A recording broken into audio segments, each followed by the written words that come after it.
Dirão os senhores, é ex-presidente, mas está sendo julgado como tal. Porque se é ex-presidente, deveria ir para o juízo de primeiro grau. Sinteticamente, o que eu vou me referir é que nós não estamos julgando pessoas com prerrogativa de foro. O Supremo Tribunal Federal mudou a competência depois da data dos crimes. Conclua, assim, pela incompetência absoluta do Supremo Tribunal Federal para o julgamento deste processo, na medida em que os denunciados já haviam perdido os seus cargos. De sorte, senhor presidente, que a minha primeira preliminar, ela anula o processo por incompetência absoluta. No Brasil, o Supremo Tribunal Federal é a mais alta instância do judiciário, responsável por julgar autoridades com prerrogativa de foro. Mas, recentemente, um ponto polêmico veio à tona: a narrativa do ministro Luiz Fux sobre os limites da atuação do STF em processos que envolvem cidadãos comuns, sem foro privilegiado. Fux destacou que existe um erro grave quando o Supremo assume julgamentos que, pela Constituição, não lhe competem. Afinal, o artigo 102 é claro: cabe ao STF processar e julgar apenas autoridades específicas, como presidente, vice-presidente, ministros de Estado, membros do Congresso Nacional e outras figuras de alta função pública. Quando pessoas sem prerrogativa de foro são levadas diretamente ao Supremo, temos uma situação de incompetência absoluta da Corte para atuar.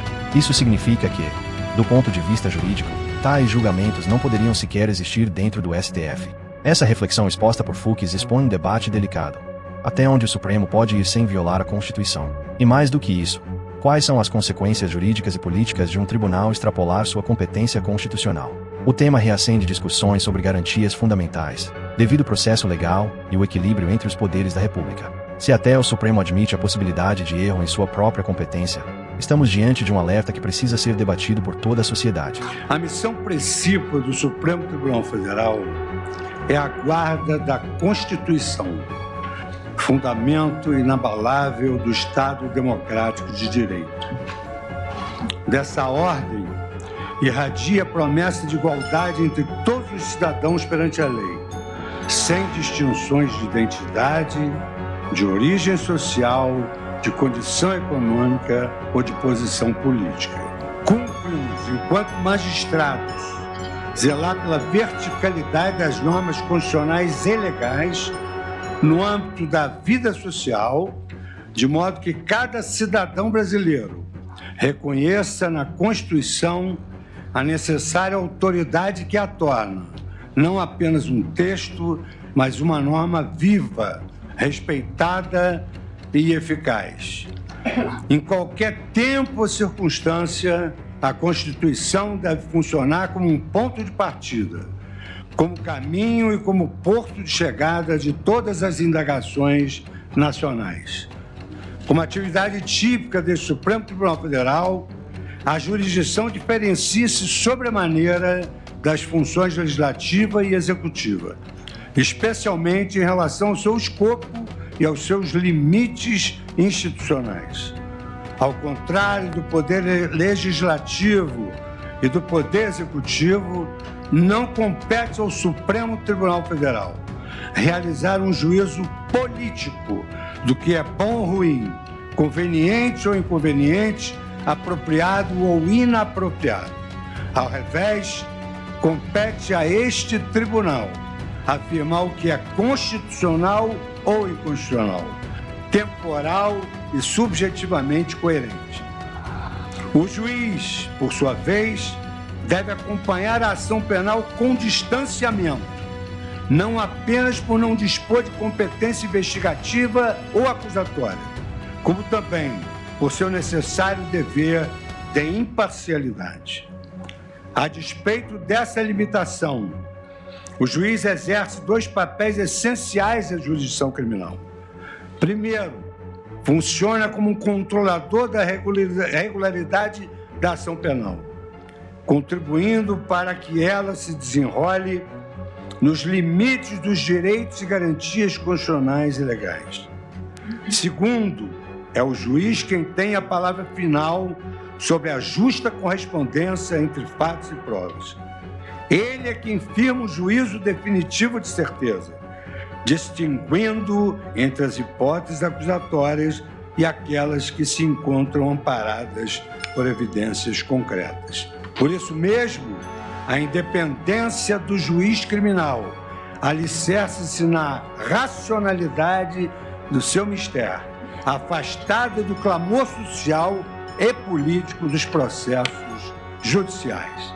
Aqui reside a maior responsabilidade da magistratura. Ter firmeza para condenar quando houver certeza e, o mais importante, ter humildade para absolver quando houver dúvida.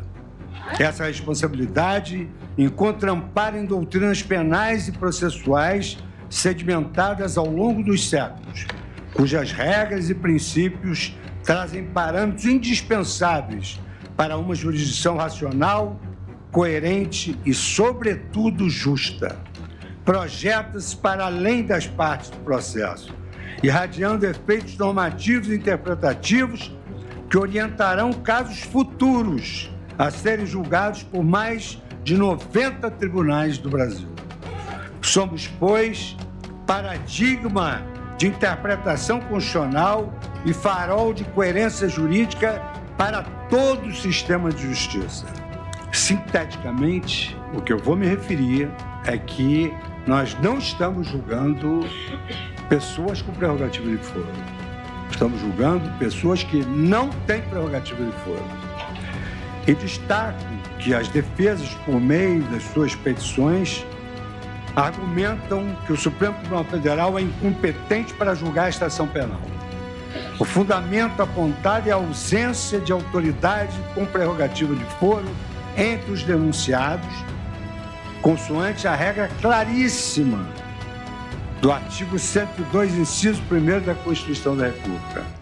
Compete ao Supremo Tribunal Federal, precipuamente, a guarda da Constituição, cabendo-lhe processar e julgar originariamente.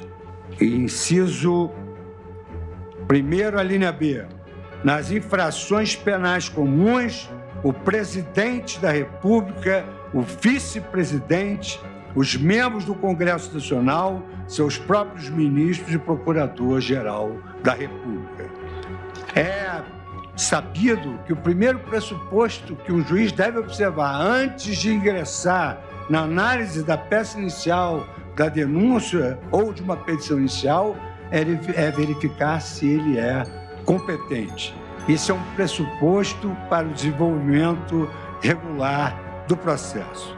Somente o juízo competente pode analisar uma ação penal início litis. Por isso que a competência em razão da pessoa e da função que ela exerce é uma competência absoluta, mercê de a própria Constituição estabelecer uma competência constitucional excepcionalíssima que é inderrogável pela vontade das partes. Cito o criador da Escola Processual do Direito Brasileiro, Henrico Túlio Lima, incorporando, portanto, a sua lição no próprio Brasil, destacando que a incompetência ratione persone, ela é insuperável. O tema de competência originária desta Corte, nos casos de prerrogativa de foro, sofreu inúmeras modificações. Inúmeras modificações. E aqui eu cito todas as modificações que essa competência sofreu e que houve uma certa banalização dessa interpretação constitucional personalíssima.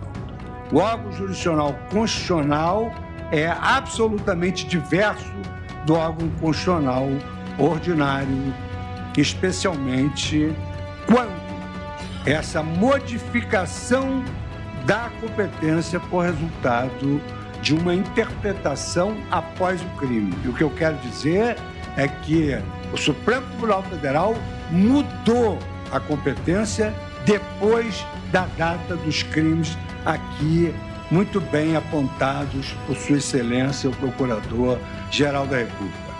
Trago, procurador, como Vossa Excelência é um doutrinador de escola, as lições de Ferraioli, Karl Schwab e outros autores da sua preferência, e destaco, identifica-se assim que a competência absoluta ela não pode ser derrogada sob pena de infringir a garantia do juiz natural. E a garantia do juiz natural cumpre diversas funções no ordenamento brasileiro. Em primeiro lugar, ela assegura a imparcialidade do julgador, evitando que sua designação ocorra por finalidades menos ortodoxas. E ainda é reforço dessa Constituição a independência dos magistrados que não ficam sujeitos a ameaças de afastamento do caso, na hipótese de não seguir eventualmente a determinação de uma maioria ou de seus superiores. E relembro mais uma vez que presidentes da República já foram julgados no Supremo. Um presidente foi julgado pelo plenário e o outro presidente foi julgado em segunda instância. Os fatos imputados aos réus, segundo a denúncia, ocorreram entre 2020 e 8 de janeiro de 2023. Naquele período, a jurisprudência da Corte era pacífica, consoante o entendimento consolidado, racional, inteligível, de que uma vez cessado o cargo, antes do término da instrução, a prerrogativa de foro deixaria de existir. Em caso, os réus deste processo, sem nenhuma prerrogativa de foro, perderam seus cargos muito antes do surgimento do atual entendimento. O atual entendimento é recentíssimo desse ano. A aplicação da tese mais recente para manter esta ação no Supremo, muito depois da prática de crimes, gera questionamentos não só sobre casuísmos, mas mais do que isso, ofende o princípio do juiz natural e da segurança jurídica. Assim sendo, senhor relator, saltando todas as digressões que aqui fiz sobre o campo doutrinário e jurisprudencial, com as vênias de sua excelência, o dedicado relator e dos que o acompanharam, meu voto é no sentido de reafirmar a jurisprudência desta Corte, adotada na questão de ordem na ação penal 937. Concluo, assim, pela incompetência absoluta do Supremo Tribunal Federal para o julgamento deste processo, na medida em que os denunciados já haviam perdido os seus cargos. E como é sabido, em virtude da incompetência absoluta para o julgamento, impõe-se a declaração de nulidade de todos os atos decisórios praticados. De sorte, senhor presidente, que a minha primeira preliminar, ela anula o processo por incompetência absoluta. Eu repito os fundamentos anteriores, acrescentando que, a despeito de sucessivas emendas regimentais que versaram sobre a questão de qual órgão desta Corte pode julgar ações penais, a competência para o julgamento do presidente da República sempre foi e continua sendo do plenário da Casa. Dirão os senhores, é ex-presidente, mas está sendo julgado como tal. Porque se é ex-presidente, deveria ir para o juízo de primeiro grau. Mas está sendo julgado como presidente, está sendo julgado como se presidente fosse, essa ação deveria se iniciar no pleno do Supremo Tribunal Federal. Sobre esse ponto, mercê da questão preliminar anterior que foi abordada e que eu reafirmo por uma questão de coerência, essa posição de que o presidente da República, se está sendo julgado como tal, deve ir para o plenário, é o corolário lógico da tese fixada pela diminuta maioria no julgamento da QO, diminuta maioria, no julgamento da QO, no inquérito 4787. Finalizado, gostaria de fixar a data. Vamos analisar a data dos crimes, julgamento finalizado em 11 de março de 2025. Daí porque entendo prevalente, porque não foi modificada, a redação do artigo 5º do nosso regimento interno.